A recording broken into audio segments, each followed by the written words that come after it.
السلام عليكم، كيف الحال؟ إن شاء الله تكونوا بخير. يا جماعة الخير، خلوني أقول لكم سالفة من السوالف اللي فيها عبرة ومليانة مواقف تخليك توقف وتقول سبحان الله، كيف الدنيا دوارة. قبل لا نبدأ، صلوا على النبي وخلونا نبدأ قصتنا. القصة هذه صارت في مدينة رماح، ورجل من أهلها يرويها بنفسه. يقول: صليت الجمعة في رماح وتوجهت بعدها بطريق الصمام، ومع نياقي وذهيبي، ونياقة عزيزة علي، ما هي بأي نياق. يقول: يوم مشيت ودخلت بالنفود تقريبا 10 كيلو، حسيت الدنيا تروح وتجي، وأنا ما أدري إن السكر نازل عندي. الله يشفي مرضانا ومرضى المسلمين يا رب العالمين. يقول: بدأت أتعب وجسمي ثقيل وعيوني تغيم وكأني الوداع. عارف، حسيت إني خلاص بروح فيها. أنا قطعت شوط في الصحراء. يقول: قمت أدور عرب آكل منهم أي شيء، لأني كنت أعرف إن نزول السكر خطر، خط أحمر، ورجال إذا نزل عليه السكر ولا لقى شيء ياكله ممكن يطيح وما يقوم. قلت خلني أدور لي عرب وأشوف عندهم شيء آكله، أو يسعفوني أو ينقذوني. عارف، الدنيا ضاقت بعيني. يقول: وأنا ماشي كذا وفعلا لمحت من بعيد كرفانات وخيام. كرفانات اللي هي المبنى الألمنتال اللي يسكنون فيه العمال الشركات وهالأمور. يقولوا عندهم خيام، وحس إن عندهم مناسبة. قال: جيت ووقفت سيارتي عندهم. عارف اللي منتهي رايح فيها. يقول: أول ما طبيت عندهم ووقفت، يقول بيني وبين نفسي قلت الحمد لله، الحمد لله لقيت ناس يمكن آكل لقمة وانقذ نفسي.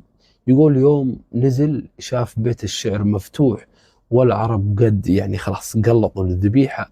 واضح ان عندهم ضيف جاي يكرمونه او يعزمونه او المهم.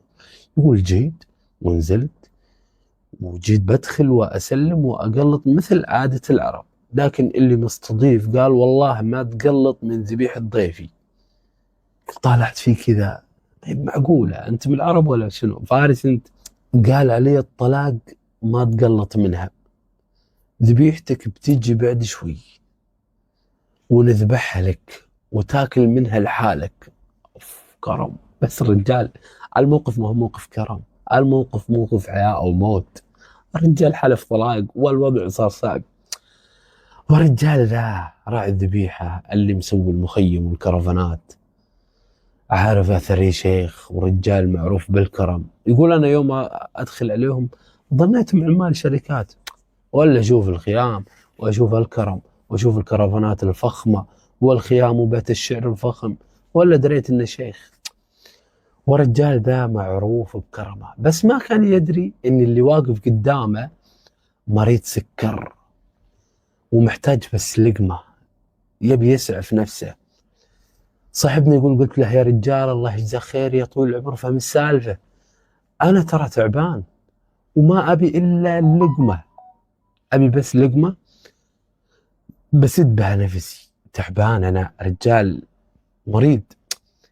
لكن الرجال أصر وقال: ما تقلط إلا من ذبيحتك الخاصة يا طول العمر، ما بوقت كرم ذا، وقت إسعافات أولية، الرجال بيروح منه. يا قال: والله ما علي الطلاق ما تقلط إلا من ذبيحتك يا أخوي، ما هو بوقت علم غانم يا أخوي الحق علينا بنموت. ودي اقول لكم اي شيء، بس عارف اللي يتحمس، بس اتحمس اجيب العيد انا فتحمله لي. المهم، الرجال قال: يا اخوي زعل. قال: يا ابن الحلال تذلن انت، اقول لك ابي لقمه، انا عيان مريض، والله لا اكل من ذبيحتك هذه ولا ذبيحتك الثانيه. وقام ودق سلف وركب سيارته زعلان. يقول: وانا ادور وماشي ولا لقيت راعي ابل سوداني، سلمت عليه وقلت له: يا زول، يا ابن النيل، يا ولد عندي السكر نازل، أبي منك شوية حليب، تكفى تكفى يا ابن النيل، عطني له كاسة يا ابن الحلال. رد عليه السوداني وقال له: يا عم، يا عمي والله ما عندي إلا ناقة واحدة، لكن خذ منها الحليب، والله لا تاخذ حقي اللي أنا مفروض أشربه، خذ حقي أنا اللي بشربه.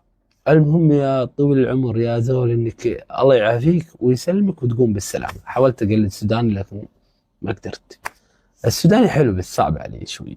واضح اني بهالقصة انا راح اجيب العيد، ما ادري. حاولت اقلد السوداني، حاولت اتحمس، جبت العيد. المهم يقول صاحبنا، فرحت وقلت له روح بيض الله وجهك، تكفى استعجل، تعبان والدنيا مغيمة وقسم بالله ماني شايف متر قدامي بعد.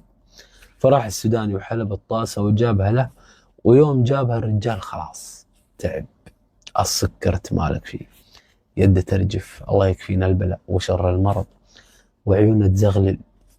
ويوم مسك الطاسة انزلقت من يده وطاحت وانسكب الحليب على الأرض. وهذه ترى يعني عند العرب نذير شو ثك بالحليب. يقول السوداني وقف يناظر وقال لي يا عمي والله ما شفت اليوم أقرد منك، أنت مقرود. فضحك وقال والله إنك صادق، وركب سيارته ومشي يكمل. يقول سألته قبل أمشي، قلت ما في عرب من هني قريب؟ قال والله في عتبان عرب هني في التبة اللي قدامك. يقول وأنا أمشي لين وصلت لهم وكان وقت غدا، ولقيت عندهم ضيوف وآكلين. قلت بقلط معهم ولا سلمت ولا شيء، دخلت سيدة، نزلت وجلست وأكلت لين شبعت. أخيرا الحمد لله، الجوع كافر، أكلت يا طويل العمر الحمد لله. يقول نزلت عند هذول وأكلت لين شبعت، وقلت لهم أنعم الله عليكم وكثر الله خيركم وبيض الله وجهكم، وجلست شوية مغط كذا وتبدد، وركبت سيارتي ورحت.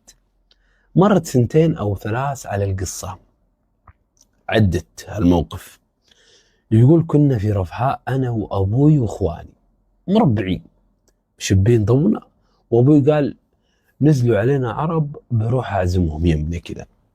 فقلت له الله يقويك يا أبوي. راح أبوي وبعد نص ساعة رجع وقال تراهم وافقوا يتعشون عندنا الليلة، خلاص الليلة بنعشيهم. يقول قمت أنا وإخواني وجهزنا كل شيء، ذبحنا خروف وجهزنا الجلسة والعشاء، وجونا العرب فيهم شايب ومعه عياله. يقول والله العظيم أول ما شفته عرفت وجهه، وهو نفس الرجال اللي قبل 3 سنين حلف علي بالطلاق إني ما آكل من ذبيحة ضيفه. تشوف الدنيا صغيرة. يقول بس هو ما عرفني وأنا ما قلت شيء. يقول جلست ساكت. يقول تعشينا وسولفنا وانبسطنا، وقبل ما يمشون قال لأبوي يا أبو فلان نبي نعشيكم بكرة عندنا. قال أبوي الله يقويكم ونتشرف. من بكرة رحنا لهم وأذن المغرب، لقيناهم شابين الضوء ومجهزين كل شيء، جلسنا نسولف. ويوم جاء العشاء جابوا ذبحتين، واحدة قريبة منا والثانية بعيدة شوي. شوف الكرم، تخيل ذبحتين، واحدة يمهم واحدة بعيدة شوي. والرجال ذا مسك يدي وقال هذا عشاكم يا أبو فلان وهذا عشا خويي. فتذكر سالفة قبل 2 اللي ما كملناها. فقلت له وانا ابتسم عرفتني؟ يقول انا قلت للشايب اللي عزمنا اللي كان لي معه الموقف، قلت له عرفتني؟ قال والله انا ما عرفتك، بس عيالي عرفوك وقالوا انك نفس الرجال اللي جاء قبل 3 سنين. وقال يا ابن الحلال ذاك اليوم انا ما كنت اقصد اضايقك، والله اني فرحان فيك وشفتك رجال حشيم وتستاهل، وودي أكرمك بذبيحة، لكنك حلفت ومشيت، وأنا ترى تبعتك بسيارتي من وراء حتى وصلت راعي الإبل وسألته عنك، قال جاك واحد مقرود وكب الطاسة ومشي. ورحت أدورك لين وصلت العرب اللي تغديت عندهم وسألتهم، قالوا جاهم واحد جعان تغدى ومشي. قلت الحمد لله الرجال أكل وشبع. فضحك صاحبنا وقال والله إنك رجال كريم ونيتك طيبة. فضحك صاحبنا وقال والله إنك رجال كريم ونيتك طيبة، بس يا أخوي السكر ما يرحم، ذاك اليوم كنت أنا على حافة الموت. قال صدقني يا ابن الحلال حتى ضيفي تكدر خاطره، قال الرجال يبي يتغدى معك وانت حرمته. قلت له والله ما أقصد إلا الكرم، لكن استعجلت واليوم أبي أعوضك، ترى هذه ذبيحتك وأبغاك تاكل منها وتسامحني. يقول ضحكت وقلت له يا رجال الله يسامحك، وأنا اللي مقصر والحمد لله جمعنا بعد سنين. وهنا يلتفت صاحب القصة ويقول للمشاهدين شوفوا يا جماعة، شوفوا يا جماعة الخير، الناس بسيطة والكرم من طيب الأصل، لكن بعض الأحيان نية طيبة تنفهم غلط. والإنسان لا يتكبر ولا يشوف نفسه، ترى اللي يكرم الناس يزيد قدره، واللي يمنحهم من الخير ينقص قدره. الدنيا ما تسوى، خلك لين وخلك بسيط، والله يعيننا وإياكم على طاعة الله. وفي النهاية والسلام عليكم ورحمة الله وبركاته، وشكرا لكم على حسن المتابعة. ولا تنسون العبرة، أنا بقول لك القصة علشان الزبدة والعبرة. الكرم زين، لكن التواضع والزعل السريع يضيعون نية طيبة. فرجاء حتى ما تضيع النية الطيبة، إذا أنت مو مشترك في القناة فحياك الله اشترك ويانا. ورجاء إذا ما حطيت لايك للفيديو يلا الحين حط، يلا جدد النية واترك لي تعليق يعني، وانتظرني في الفيديوهات القادمة وشوفوا الفيديوهات السابقة. دمتم في أمان الله وحفظه، والسلام عليكم ورحمة الله وبركاته.